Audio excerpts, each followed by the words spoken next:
ఈరోజు national award winner అయిన 'Sandeep Raj' colour photo తీసిన డైరెక్టర్. ఆయన దర్శకత్వంలో యంగ్ హీరో 'రోషన్ కనకాల' నటించిన లేటెస్ట్ ఫిల్మ్ 'మోగ్లీ' రివ్యూ ఈ వీడియోలో మనం చూద్దాం. సో, అడవి నేపథ్యంలో రూపొందించిన ఈ రొమాంటిక్ యాక్షన్ డ్రామా ఎలా ఉంది? ప్రేక్షకుల్ని ఆకట్టుకుందా లేదా? అనేది ఈ వీడియోలో మనం డిస్కస్ చేద్దాం. సో, వీడియోలోకెళ్ళే ముందు మీరు మన ఛానల్‌ని ఫస్ట్ టైమ్ చూస్తున్నట్టయితే ఒక లైక్ చేయండి, ఒక కామెంట్ చేయండి, అలాగే మన ఛానల్‌ని సబ్స్క్రైబ్ చేసుకోండి. చాలామంది మన ఛానల్‌ని సబ్స్క్రైబ్ చేసుకోకుండానే వీడియోస్ చూస్తున్నారు గైస్. మీరు సబ్స్క్రైబ్ చేసుకొని చూడడం వల్ల ఛానల్‌కి ఎంతో ఎంకరేజ్‌మెంట్‌గా ఉంటుంది. సో, సబ్స్క్రైబ్ చేసుకొని వీడియోస్ చూడండి. ఇంకా లేట్ చేయకుండా వీడియోలోకెళ్ళిపోదాం. Let's get started. ఈ సినిమా స్టోరీ అంతా పార్వతీపురం అనే ఒక గ్రామం, అలాగే దానికి ఆనుకుని ఉన్న అడవి దగ్గర జరుగుతూ ఉంటుంది. చిన్నప్పుడే తల్లిదండ్రులను కోల్పోయి దాదాపు అనాథలా పెరిగిన యువకుడు మోగ్లీ. తన తండ్రి ఆశయంతో పోలీస్ ఆఫీసర్ కావాలని కలలు కంటూ ఉంటాడు. డబ్బు కోసం డూప్ ఆర్టిస్ట్‌గా చిన్న చిన్న పనులు చేస్తూ ఉంటాడు. అయితే ఒక సినీ బృందం గ్రామానికి షూటింగ్ కోసం వచ్చినప్పుడు, ఆ బృందంలో చెవిటి, మూగ అమ్మాయి అయిన జాస్మిన్‌ని మోగ్లీ చూస్తాడు. తొలి చూపులోనే ప్రేమించేస్తాడు. అయితే జాస్మిన్ పట్ల సినిమా నిర్మాత, అలాగే ప్రాంతీయ పోలీస్ ఆఫీసర్ క్రిస్టోఫర్ నోలన్‌కి కూడా ఒక విచిత్రమైన ఆకర్షణ ఏర్పడుతుంది. క్రిస్టోఫర్ నోలన్ నుంచి జాస్మిన్‌ని కాపాడడానికి మోగ్లీ ఆమెతో కలిసి అడవిలోకి పారిపోతాడు. వారి ప్రేమని, జాస్మిన్‌ని రక్షించుకోవడానికి మోగ్లీ చేసిన తీవ్ర పోరాటమే ఈ సినిమాకు మెయిన్ స్టోరీ. ఈ సినిమా పాజిటివ్ పాయింట్స్ ఏంటో ఇప్పుడు చూద్దాం. ఈ సినిమా స్టోరీలో హీరోయిన్ పాత్రని చెవిటి, మూగ అమ్మాయిగా చూపించడం అనేది కొంచెం కొత్తగా అనిపిస్తది. హీరో ఆమెతో కనెక్ట్ అవ్వడానికి చేసే ప్రయత్నాలన్నీ కొంచెం ఎమోషనల్‌గా ఉంటాయి. రోషన్ తన గత సినిమా కంటే కూడా ఈ సినిమాలో చాలా మెచ్యూర్డ్‌గా మంచి నటన అనేది చూపించాడు. యాక్షన్ సీన్స్‌లో కూడా తన బాడీ లాంగ్వేజ్‌లో చూపించిన మార్పు ఆకట్టుకుంటుంది.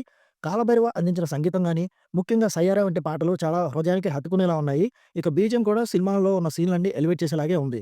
ఇక విలన్ పాత్రలో ముఖ్యంగా మనం చెప్పుకోవాల్సిన మెయిన్ హైలైట్ పాయింట్ ఇది. బండి సరేష్ కుమార్ ఇంటెన్స్ పెర్ఫార్మన్స్ చూపించారు. ఆయన స్క్రీన్ ప్రెజెన్స్ ఆకట్టుకుంటుంది. ఇక సినిమాకు అడవి నేపథ్యంలో ఉన్న సన్నివేశాలు గాని, ఆ వాతావరణం గాని కొత్త లుక్‌ని తీసుకొనొచ్చాయి. ఈ సినిమా మైనస్ పాయింట్స్ ఏంటో ఇప్పుడు చూద్దాం. ఈ సినిమా స్టోరీ బాగున్నప్పటికీ స్క్రీన్ ప్లే మాత్రం చాలా నెమ్మదిగా సాగదీసేసినట్టుగా అనిపిస్తది. ముఖ్యంగా సెకండ్ హాఫ్‌లో వచ్చే లవ్ డ్రామాలు ఏదైతే ఉన్నాయో ఆ సీన్‌లన్నీ బాగా రిపీటెడ్‌గా ఉన్నాయనిపిస్తాయి. ఇక ట్రైలర్‌లో కొత్తగా చూపించినప్పటికీ విలన్ నుంచి అమ్మాయిని కాపాడడం అనే ఈ టైప్ ఆఫ్ స్టోరీస్‌ని మనం ఇంతకుముందు చాలా సినిమాల్లో చూసేసాం కదా అనిపిస్తది. చాలా ప్రెడిక్టబుల్‌గా అనిపిస్తది కూడా. ఇక కొన్ని చోట్ల ప్రొడక్షన్ వాల్యూస్ కానీ, విజువల్ ఎఫెక్ట్స్ గానీ కొంతవరకు క్వాలిటీ లేనట్టుగా కనిపించాయి. ఈ సినిమా టెక్నికల్ డిపార్ట్‌మెంట్ చూసుకున్నట్టయితే ఈ సినిమాకి అందించిన సినిమాటోగ్రఫీ బావుంది. అడవిలోని దృశ్యాలు గాని, అక్కడ వాతావరణాన్ని గాని కెమెరాలో అందంగా చూపించారు.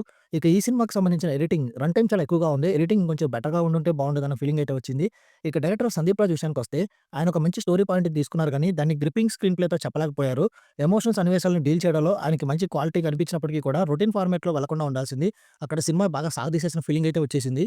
ఇంకా ఓవరాల్‌గా చూసుకున్నట్టయితే ఈ 'మోగ్లీ' అనేది ఒక కొత్త నటీనటులతో నేషనల్ అవార్డ్ విన్నర్ డైరెక్టర్ చేసిన ఒక డిఫరెంట్ అటెంప్ట్ అని చెప్పొచ్చు. ఒక ప్యూర్ లవ్ స్టోరీని, యాక్షన్ డ్రామాని కలిపి చూడాలి అనుకునే వాళ్ళకి ఈ సినిమా ఒకసారి నచ్చుతుంది.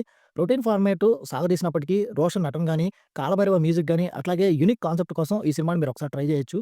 ఈ సినిమాకి నా రివ్యూ రేటింగ్ 2.5/5. ఇది నా ఒపీనియన్ మాత్రమే. ఈ సినిమాని మీరు ఆల్రెడీ చూసినట్టయితే ఈ సినిమా మీకేమనిపించిందనేది కింద కామెంట్ సెక్షన్‌లో మెన్షన్ చేయండి. ఇంకెవరైనా మన ఛానెల్ సబ్స్క్రైబ్ చేసుకోకపోతే ఇప్పుడే సబ్స్క్రైబ్ చేసుకోండి. వీలైతే పక్కనున్న బెల్ బటన్ కూడా ప్రెస్ చేసి పెట్టుకోండి. ఇది ఇవాల్టి వీడియో గైస్. మళ్ళీ ఒక మంచి వీడియోతో మీ ముందుకొస్తాను. Thanks for watching. Jai Hind.